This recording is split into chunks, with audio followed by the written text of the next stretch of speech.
हम वादन करते हैं, अभिनंदन करते हैं, स्वागत करते हैं।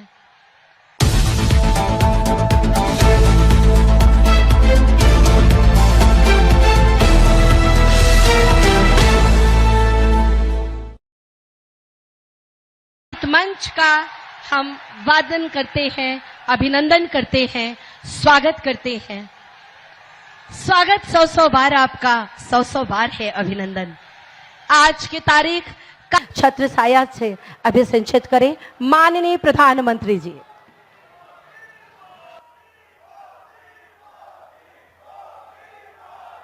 हर हर महादेव।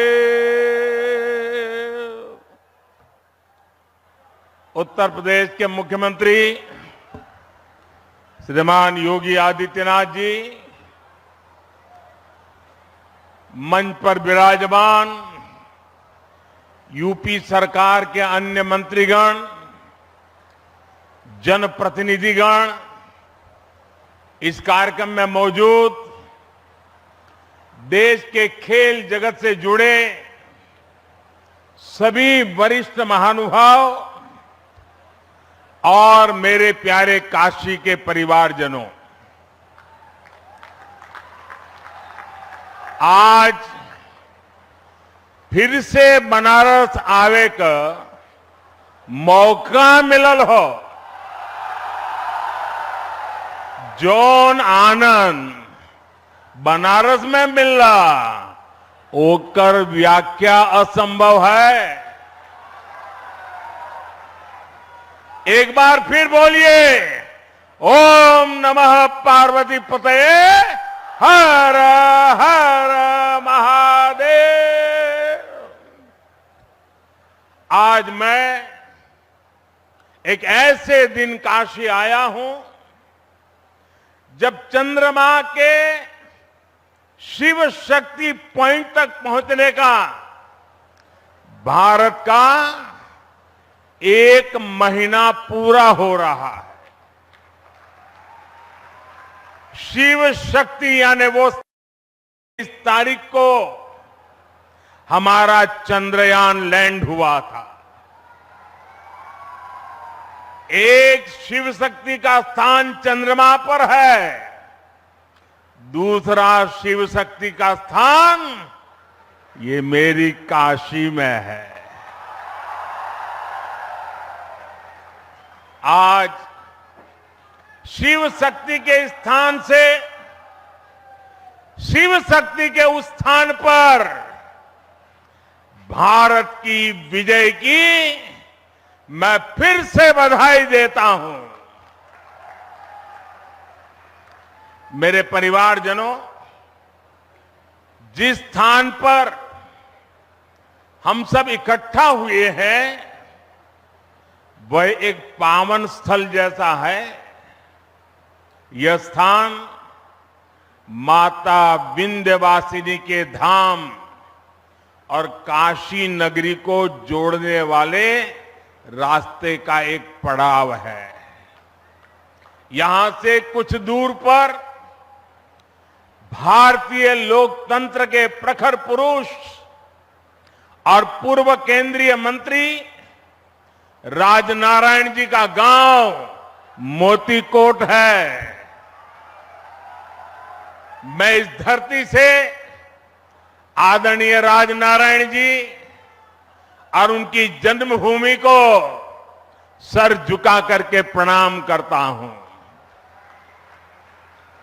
मेरे प्यारे परिवारजनों, काशी में आज एक इंटरनेशनल क्रिकेट स्टेडियम की आधारशिला रखी गई है।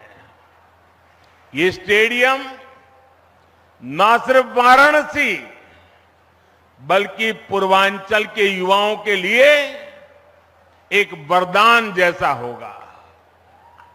ये स्टेडियम जब बनकर तैयार हो जाएगा तो इसमें एक साथ 30,000 से ज्यादा लोग बैठ करके मैच देख पाएंगे। और मैं जानता हूं जब से इस स्टेडियम की तस्वीरें बाहर आई हैं, हर काशीवासी गदगद हो गया है। महादेव की नगरी में ये स्टेडियम, उसकी डिजाइन स्वयं महादेव को ही समर्पित है। इसमें क्रिकेट के एक से बढ़कर एक मैच हो गए। इसमें आसपास के युवा खिलाड़ियों को अंतर्राष्ट्रीय स्तर के स्टेडियम में ट्रेनिंग का मौका मिलेगा और इसका बहुत बड़ा लाभ मेरी काशी को होगा। मेरे परिवारजनों, आज क्रिकेट के जरिए दुनिया भारत से जुड़ रही है। दुनिया के नए नए देश क्रिकेट खेलने के लिए आगे आ रहे हैं।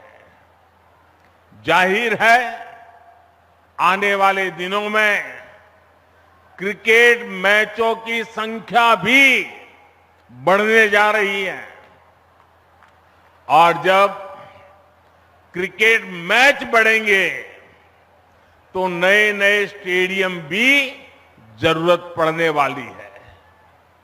बनारस का ये इंटरनेशनल क्रिकेट स्टेडियम इस डिमांड को पूरा करेगा। पूरे पूर्वांचल का चमकता हुआ ये सितारा बनने वाला है। यूपी का ये पहला स्टेडियम होगा जिसके निर्माण में बीसीसीआई का भी बहुत सहयोग होगा। मैं बीसीसीआई के पदाधिकारियों का, काशी का एमपी होने के नाते, यहां का सांसद होने के नाते मैं आप सबका हृदय से आभार व्यक्त करता हूं। मेरे परिवारजनों, जब खेल का इंफ्रास्ट्रक्चर बनता है, इतना बड़ा स्टेडियम बनता है, तो सिर्फ खेल ही नहीं, स्थानीय अर्थव्यवस्था पर भी उसका सकारात्मक असर होता है। जब स्पोर्ट्स के ऐसे बड़े सेंटर बनेंगे तो उसमें बड़े स्पोर्ट्स आयोजन होंगे। जब बड़े आयोजन होंगे तो बड़ी तादाद में दर्शक और खिलाड़ी आएंगे। इससे होटल वालों को फायदा होता है, छोटी बड़ी खाने पीने की दुकान को फायदा होता है, रिक्शा, ऑटो रिक्शा, टैक्सी, इनको भी फायदा होता है। हमारे नाव चलाने वालों को तो दो दो हाथ में लड्डू हो जाता है। इतने बड़े स्टेडियम की वजह से स्पोर्ट्स कोचिंग के नए सेंटर खुलते हैं। स्पोर्ट्स मैनेजमेंट सिखाने के लिए नए अवसर बनते हैं। हमारे बनारस के युवा नए खेल स्टार्टअप के बारे में सोच सकते हैं। फिजियोथेरेपी समेत स्पोर्ट्स से जुड़ी बहुत सी पढ़ाई और कोर्सेज शुरू होंगे और एक बहुत बड़ी स्पोर्ट्स इंडस्ट्री भी वाराणसी में आएगी। मेरे प्यारे परिवारजनों, एक समय था जब माता पिता बच्चों को इस बात के लिए डांटते थे कि हमेशा खेलते ही रहोगे क्या, कुछ पढ़ाई वढ़ाई करोगे कि नहीं, यही हुड़दंग करते रहोगे क्या, यही सुनना पड़ता था। अब समाज की सोच बदली है। बच्चे तो पहले से ही सीरियस थे ही, अब माता पिता भी स्पोर्ट्स को लेकर के गंभीर हुए हैं। अब देश का मिजाज ऐसा बना है कि जो खेलेगा वही खिलेगा। साथियों, पिछले एक दो महीने पहले मैं मध्य प्रदेश का एक आदिवासी इलाका शहडोल के आदिवासी गांव में गया था। वहां मुझे कुछ नौजवानों से मिलने का अवसर मिला और मैं सचमुच में वहां का दृश्य और उनकी बातें सुनकर के इतना प्रभावित हुआ। उन युवकों ने मुझे कहा कि ये तो हमारा मिनी ब्राजील है। मैंने कहा भाई तुम मिनी ब्राजील कैसे बन गए हो? बोले हमारे यहां हर घर में फुटबॉल का खिलाड़ी है। और कुछ लोगों ने मुझे कहा कि मेरे परिवार में 3-3 पीढ़ी नेशनल फुटबॉल प्लेयर रही है। एक प्लेयर रिटायर्ड होने के बाद उसने वहां अपना जान लगा दी और आज हर पीढ़ी का व्यक्ति आपको वहां फुटबॉल खेलता नजर आएगा। और वो कहते हैं कि हमारा जब एनुअल फंक्शन होता है तो कोई घर में आपको नहीं मिलेगा। इस पूरे इलाके के सैकड़ों गांव और लाखों की तादाद में लोग 2-2, 4-4 दिन मैदान में डटे रहते हैं। ये कल्चर उसे सुनकर के, देख करके देश के उज्जवल भविष्य का विश्वास मेरा बढ़ जाता है। और काशी का सांसद होने के नाते मैं यहां आए बदलावों का भी साक्षी बना। सांसद खेल प्रतियोगिता के दौरान जो उत्साह यहां रहता है उसकी जानकारी मुझे लगातार पहुंचती रहती है। काशी के युवा स्पोर्ट्स की दुनिया में अपना नाम कमाए, मेरी यही कामना है। इसलिए हमारा प्रयास वाराणसी के युवाओं को उच्च स्तरीय खेल सुविधाएं देने का है।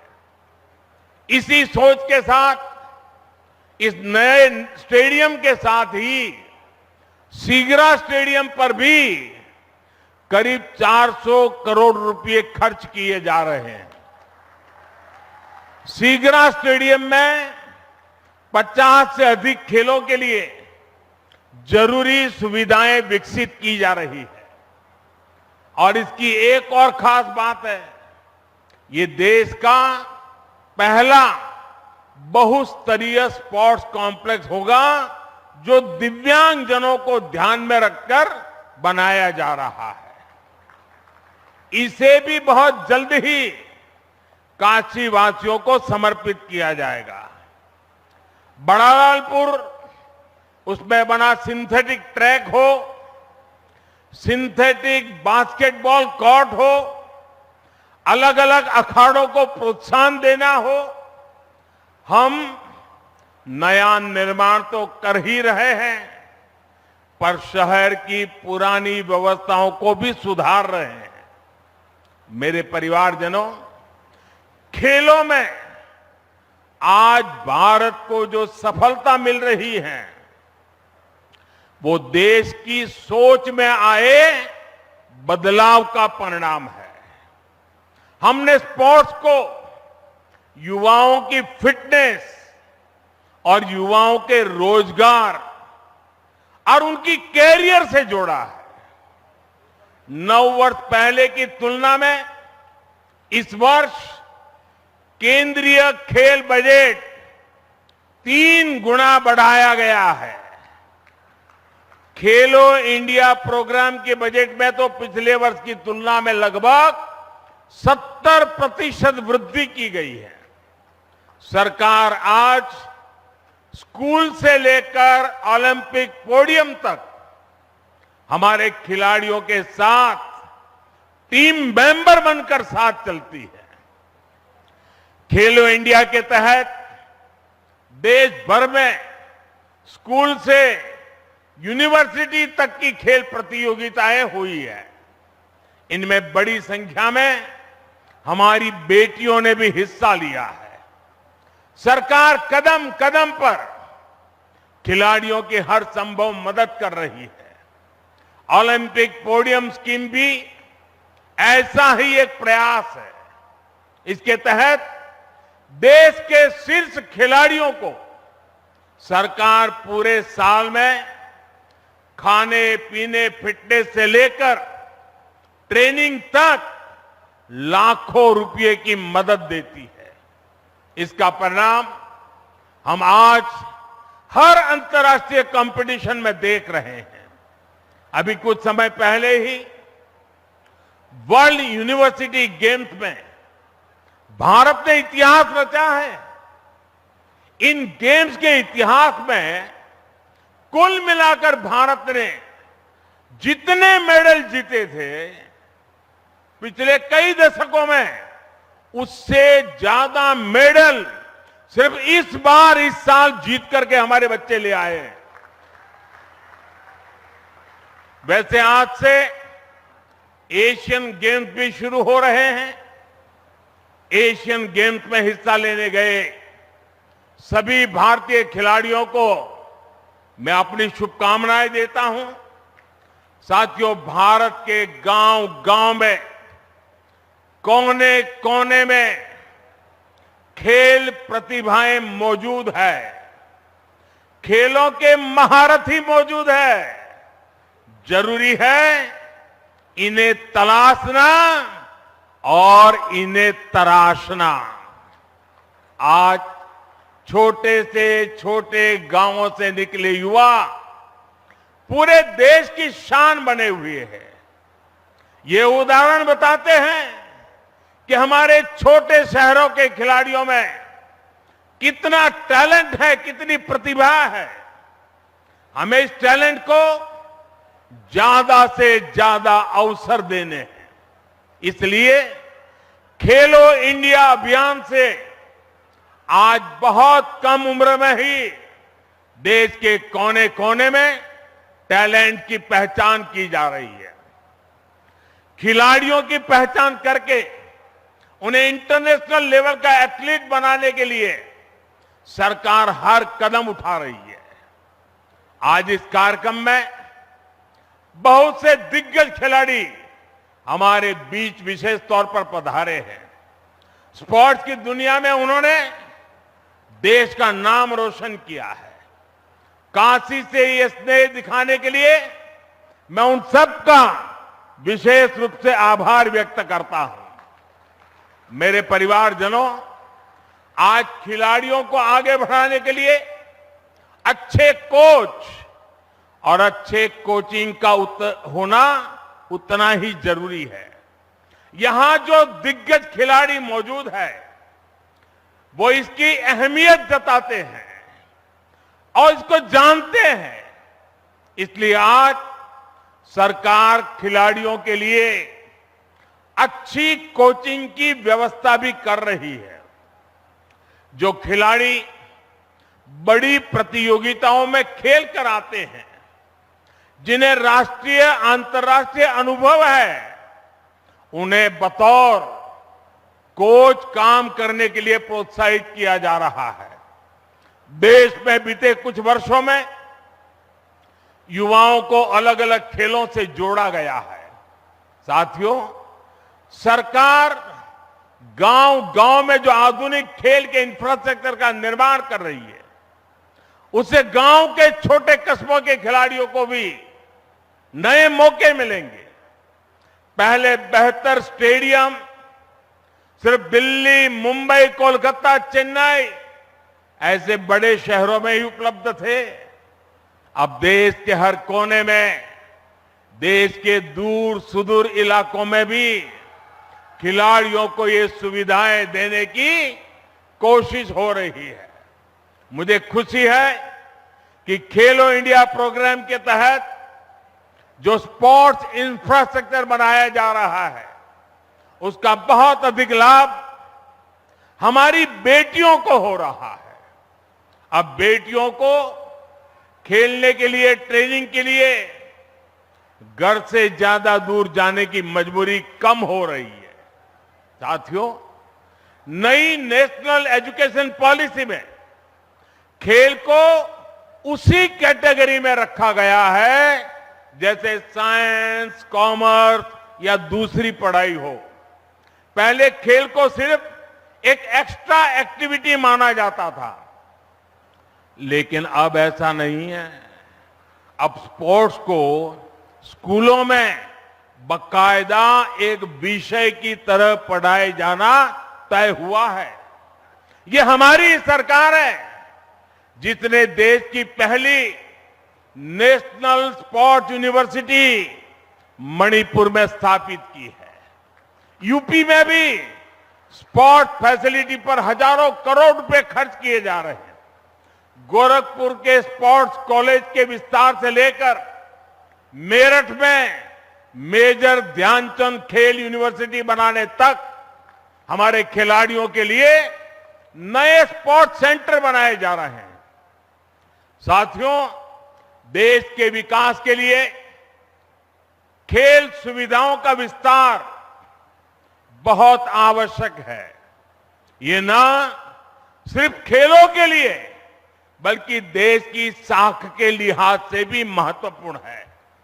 हम में से कई लोग दुनिया के कई शहरों को सिर्फ इसलिए जानते हैं क्योंकि वहां पर बड़े अंतर्राष्ट्रीय खेलों का आयोजन हुआ।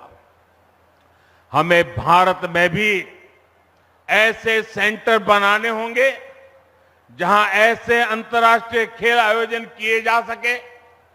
यह स्टेडियम जिसकी आधारशिला आज रखी गई है, खेलों के प्रति हमारे इसी संकल्प का साक्षी बनेगा। ये स्टेडियम बस ईंट और कंक्रीट से बना हुआ एक मैदान नहीं होगा, बल्कि ये भविष्य के भारत का एक भव्य प्रतीक बनेगा।